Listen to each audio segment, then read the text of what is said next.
June 16ஆம் தேதி திரிபுஷ்கர யோகம். இது மாதிரி ஒரு டாப் டக்கரான நாள், கிழமை, திதி, நட்சத்திரம், யோகம் நிறைந்த நாளை பார்க்கவே முடியாது. அன்றைய தினம் இந்த ₹1 காயின் இருந்தால் போதுங்க, 1 கிலோ தங்கமே உங்களுக்கு கூடிய சீக்கிரம் சேரும். அந்த அளவுக்கு சக்தி வாய்ந்த நேரம். இந்த நேரத்தில் தங்கமும் வாங்குங்க. தங்கம் வாங்க முடியாதவங்க இந்த பரிகாரத்தையும் செய்யுங்க. செஞ்சீங்க அப்படின்னா கூடிய சீக்கிரம் நீங்கள் நினச்சி பார்க்காத அளவுக்கு தங்கம் உங்களுக்கு சேரும். நிறைய பேர் தங்கம் வாங்கணும்னு நம்ம ஆசைப்படுறோம். இன்றைக்கி விற்கிற விலைவாசியில் ஒரு குண்டுமணி தங்கம் கூட நம்மளால் வாங்க முடியல. பெண்ணுக்கு திருமணம் வச்சுருக்கோம், குழந்தைக்கு காது குத்து வச்சுருக்கோம், ஆனால் எங்களால் தங்கம் வாங்க முடியல அப்படின்னு தவிக்கிறவங்க எத்தனையோ பேர். இவங்கெல்லாம் அக்ஷய திருதியை அன்று மட்டும்தான் தங்கம் வாங்கினா தங்கம் சேரும்னு நினைக்கிறோம். அந்த அக்ஷய திருதியை விட மிக சக்தி வாய்ந்த நாளாக இந்த திரிபுஷ்கர யோகம்லாம் இருக்குது. இந்த நாளை நம்ம தவற விட்டுடக்கூடாது. அதுவும் ஒரு சில நாட்களில் வரக்கூடிய இந்த திரிபுஷ்கர யோகமானது பல மடங்கு சக்தியோடு இருக்கும். அது மாதிரி ஒரு நாள் தான். இந்த நாளில் நீங்கள் தங்கம் வாங்குனீங்க அப்படின்னா அது 1 கிலோ தங்கமாக மாறும். ஏன்னா 3 மடங்கு பலன் தரக்கூடியதாக இருக்கும். தங்கம் வாங்க முடியாதவங்களும் இந்த பரிகாரத்தை செஞ்சீங்க அப்படின்னா தங்கம் தானாக உங்கள் வீடு தேடி வரும். ஒரு சிலர் கஷ்டப்பட்டு நகையை வாங்கி அந்த நகை அடமான கடைக்கு போயிடுச்சு அப்படின்னா அந்த நகையை எப்படி மீட்கணும் அப்படின்னு தெரியாதவங்களும் இந்த பரிகாரத்தை செய்யுங்க. ரொம்ப எளிமையான பரிகாரம். இந்த திரிபுஷ்கர யோகம் அப்படிங்கிறது மிக சக்தி வாய்ந்தது. ஜோதிடத்தில் அதீத சக்தி கொண்ட யோகம். இதில் எதை செஞ்சாலும் அது 3 மடங்கு பலன் கிடைக்கும் அப்படிங்கிறத நம்ம பல பதிவுகளில் தெரிஞ்சிருப்போம். திரி அப்படின்னா 3, புஷ்கர அப்படிங்கிறது வளர்ச்சி, பெருக்கம், விருத்தி அப்படின்னு பொருள். திரிபுஷ்கர யோகம் அப்படிங்கிறது திதி, வாரம், நட்சத்திரம் இந்த 3ம் சேர்ந்து வரக்கூடிய ஒரு யோகம். இதில் நம்ம செய்யக்கூடியது 3 மடங்கு பலன் தரும். தொடர்ச்சியாக அது 3 முறை நடக்கும். இப்போ நல்லது செஞ்சாலும் 3 மடங்கு கிடைக்கும், தீயது செஞ்சாலும் 3 மடங்கு கிடைக்கும். இதை நம்ம பல பதிவுகளில் கேட்டு தெரிஞ்சிருப்போம். 3 அம்சங்களும் ஒரே நாளில் சேர்ந்து வரணும். திதிகளில் பார்த்தீங்கன்னா பிரதமை திதி, சஷ்டி, ஏகாதசி. கிழமையில பார்த்தீங்கன்னா ஞாயிறு, செவ்வாய், சனிக்கிழமை. நட்சத்திரங்களில் கார்த்திகை, ரோகிணி, மிருகசிருஷம். இந்த 3ல் கிழமை, திதி, நட்சத்திரம் 3ம் சேர்ந்து வரணும். அதுதான் திரிபுஷ்கர யோகம். இந்த யோகத்தில் நம்ம என்ன செய்யக்கூடாது, என்ன செய்யலாங்கிறதையும் நம்ம தெரிஞ்சுக்கணும். என்ன செய்யலாம் அப்படிங்கிறத ஒரே வார்த்தையில் சொல்கிறேன். பூஜை, வழிபாடு, தானம், தர்மம், புதிய தொழில் தொடக்கம், வீடு வாங்குதல், நிலம் வாங்குதல், கல்வி ஆரம்பிக்கிறது, ஆன்மீக சாதனைகள், மந்திர ஜபம், விரதம், ஹோமம் இதெல்லாம் நம்ம செய்யலாம். செய்யக்கூடாத செயல் அப்படின்னா கடன் வாங்குதல், வழக்கு தொடங்குதல், தகராறு தொடங்குதல், அறுவை சிகிச்சை, விவாகரத்து நடவடிக்கை, தீய எண்ணங்கள், சாபம், சண்டை, வாக்குவாதம் இதெல்லாம் இந்த யோகத்தில் செய்யக்கூடாது. இந்த யோக நாளில் குலதெய்வ வழிபாடு செய்யுங்க, விநாயகர் பூஜை செய்யுங்க, நவகிரக சாந்தி செய்யுங்க, தீபம் ஏற்றி வழிபடுங்க. சரி, இந்த நாள் எவ்வளவு சக்தி வாய்ந்த நாள் அப்படிங்கிறத நம்ம தெரிஞ்சுக்கலாம். ஜூன் 16ஆம் தேதி திரிபுஷ்கர யோகம் வந்திருக்கு.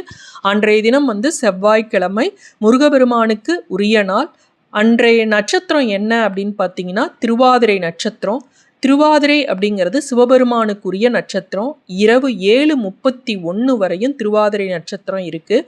அன்றைய தினம் திதி என்ன அப்படின்னா துவிதியை திதி. இந்த துவிதியை திதியில தான் வானத்தில் 3ஆம் பிறையானது தெரிய ஆரம்பிக்கும். சந்திர தரிசனம் தெரியும். இந்த சந்திர தரிசனத்தின் போது சிவபெருமானின் தலையில் இருக்கக்கூடிய இந்த பிறை சந்திரனை நம்ம வணங்கணும் அப்படின்னா நமக்கு ஆயுள் விருத்தியாகும், செல்வம் சேரும். இந்த நாளில் 3ஆம் பிறை தரிசனமும் வந்திருக்கு, திரிபுஷ்கர யோகமும் வந்திருக்கு. இந்த கிழமை பாருங்க, செவ்வாய்க்கிழமை. செவ்வாய் அப்படின்னாவே மங்களகாரகன் அப்படின்னு சொல்லுவோம். துவிதியை திதி சந்திர தரிசனம் செய்யக்கூடிய நாள், திரிபுஷ்கர யோகம், திருவாதிரை நட்சத்திரம் இவ்வளவு அற்புதமான நாளாக இருக்குது. திருவாதிரை சிவனுக்குரிய நாள். அந்த சிவனுக்குரிய நாளில் 3ஆம் பிறை தரிசனத்தின் போது இந்த திரிபுஷ்கர யோகம் வந்திருக்கு.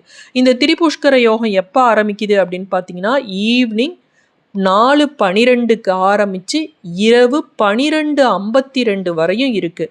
அதனால் நீங்கள் இரவுக்குள்ளே எப்போ வேண்டுமானாலும் நீங்கள் நகை வாங்கலாம், இந்த பரிகாரத்தையும் செய்யலாம். துவிதியை திதியும் பார்த்தீங்கன்னா காலையில் 6:58க்கே ஆரம்பித்து இரவு முழுவதும் இருக்குது. அதனால் இந்த நேரத்தை தவற விட்டுடாதீங்க. இதற்கு நமக்கு தேவைப்படுவது என்ன அப்படின்னா ₹1 காயின், அடுத்து நமக்கு தேவைப்படுவது கொஞ்சம் பச்சரிசி. இந்த பச்சரிசி அப்படிங்கிறது சந்திர பகவானுக்குரிய தானியம். இன்றைய தினம் 3ஆம் பிறை தரிசனம் இல்லையா, அதனால சந்திரனுக்குரிய தானியமான இந்த பச்சரிசியுடன் மகாலட்சுமி அருள் பெற்ற 1 ரூபாய் காயினையும் வச்சு தங்கத்தையும் வச்சு நம்ம தங்கத்தை வசியம் செய்கின்றோம். நீங்கள் தங்கம் வாங்கணும்னு நினைக்கிறவங்க ஈவினிங் 4:12க்கு மேலேயே திரிபுஷ்கர யோகம் வந்துடுது. இரவு 12 மணிக்குள்ளே நீங்கள் தங்கத்தை வாங்கலாம். இந்த பரிகாரத்தை செய்யணும் அப்படின்னு நினைக்கிறவங்க ஈவினிங் 6:30க்கு மேலே தான் நீங்கள் செய்யணும். ஏன்னா வானத்தில் சந்திர தரிசனம் தெரியக்கூடிய நேரம் இல்லையா, அதனால் இந்த நேரத்தில் செய்யுங்க. தங்கம் வாங்குறவங்க தங்கத்தை கடையில் போய் நீங்கள் வாங்கிட்டு வந்துட்டும் இந்த பரிகாரத்தை நீங்கள் செய்யலாம். ஏன்னா மேலும் மேலும் உங்களுக்கு தங்கம் சேரும். அந்த தங்க நகையை வைத்து கொண்டும் இந்த பரிகாரத்தை செய்யலாம். இப்போ நம்ம 1 ரூபாய் காயின் பச்சரிசி சிறிது எடுத்து மகாலட்சுமி தாயார் படத்துக்கிட்ட நீங்கள் காலையிலையும் வைக்கலாம், ஈவினிங் 4:30 மணிக்கு மேலேயும் நீங்கள் வைக்கலாம். இதை ஒரு பித்தளை தட்டுலேயோ இல்லை ஒரு அகல் விளக்குலையோ சுவாமி பாதத்துக்கிட்ட வைங்க. குளிச்சுட்டு தான் செய்யணுமா அப்படின்னு கேட்டிங்கன்னா, ஆமாம், குளிச்சுட்டு தான் செய்யணும். மாதவிடாய் தீட்டா இருக்குது அப்படின்னா செய்ய வேணாம். வீட்டில் இருக்கக்கூடிய யாராவது ஒருத்தரை செய்ய சொல்லுங்கள். அன்றைய தினம் அசைவம் சாப்பிட்ருந்தா செய்யலாம், ஆனால் குளிச்சுட்டு செய்யுங்க. நீங்கள் 6:30 மணிக்கு மேலே வானத்தில் சந்திரன் தெரியும் போது இந்த பச்சரிசியையும் அந்த 1 ரூபாய் காயினையும் வச்சுக்கிட்டு அதோட ஒரு குண்டுமணி தங்கம் கையில் சேர்த்து வைத்து கொண்டு நீங்கள் என்ன பண்ணணும், வானத்தில் தெரியக்கூடிய சந்திர பகவானை நினச்சி எனக்கு மேலும் மேலும் தங்கம் சேர வேண்டும், என் மகளுக்கு அதிக அளவில் நான் திருமணத்திற்காக நகையை சேர்க்க வேண்டும், என் குழந்தைக்கு நான் அதிக அளவில் தங்க நகை சேர்க்க வேண்டும் அப்படின்னு சொல்லி வேண்டிக்கிட்டு நீங்கள் என்ன பண்ணணும், அந்த கையில் இருக்கக்கூடிய 1 ரூபாய் காயினையும் அந்த குண்டுமணி தங்கமும் பச்சரிசியும் சேர்த்து வைத்து கொண்டு ஓம் சந்திர மௌலீஸ்வராய நமக அப்படின்னு சொல்லிட்டு ஓம் ஸ்ரீ மகாலட்சுமியை நமக, ஓம் ஸ்ரீ மகாலட்சுமியை நமக அப்படின்னு 9 முறை நீங்கள் இதை உச்சரிங்க. உச்சரித்து விட்டு அதை அப்படியே எடுத்துக்கொண்டு வந்து உங்கள் பூஜை அறையில் நீங்கள் சுவாமி கிட்ட மகாலட்சுமி தாயார் படத்துக்கிட்ட வச்சுருங்க. அடுத்த நாள் நீங்கள் இதில் இருக்கக்கூடிய பச்சரிசியை எடுத்து நீங்கள் சமைக்கக்கூடிய அரிசியோடு கலந்துருங்க. அதில் இருக்கக்கூடிய 1 ரூபாய் காயினை எடுத்து நீங்கள் என்ன பண்ணணும், ஒரு சின்ன மஞ்சள் துணி, நம்ம கோவிலுக்கெல்லாம் முடிஞ்சு வச்சுருப்போம் இல்லையா, அது மாதிரி ஒரு மஞ்சள் துணியை எடுத்து அதில் அந்த 1 ரூபாய் காயினையும் அந்த ஒரு பொட்டு தங்கம், இது ஒரு சின்ன காயினாகவும் இருக்கலாம், அல்லது ஒரு மூக்குத்தியாகவோ இல்லை ஒரு திருகாணியாவோ எது வேண்டுமானாலும் இருக்கலாம், அதோட வச்சு முடிஞ்சு நீங்கள் கட்டி இதை நீங்கள் லாக்கரில் நகை வைக்கக்கூடிய இடத்துல பத்திரமா வச்சுருங்க. தங்கம் வேற வச்சுருக்கீங்க, அதனால் பத்திரமா வைங்க. நீங்கள் அடுத்த திரிபுஷ்கர யோகத்துக்குள்ளே தங்கம் வாங்கிட்டீங்க அப்படின்னா அந்த 1 ரூபாய் காயினை கோவில் உண்டியலில் போட்டுடுங்க. மறுபடியும் இதே மாதிரி அடுத்த திரிபுஷ்கர யோகத்துக்கு செஞ்சு வைங்க.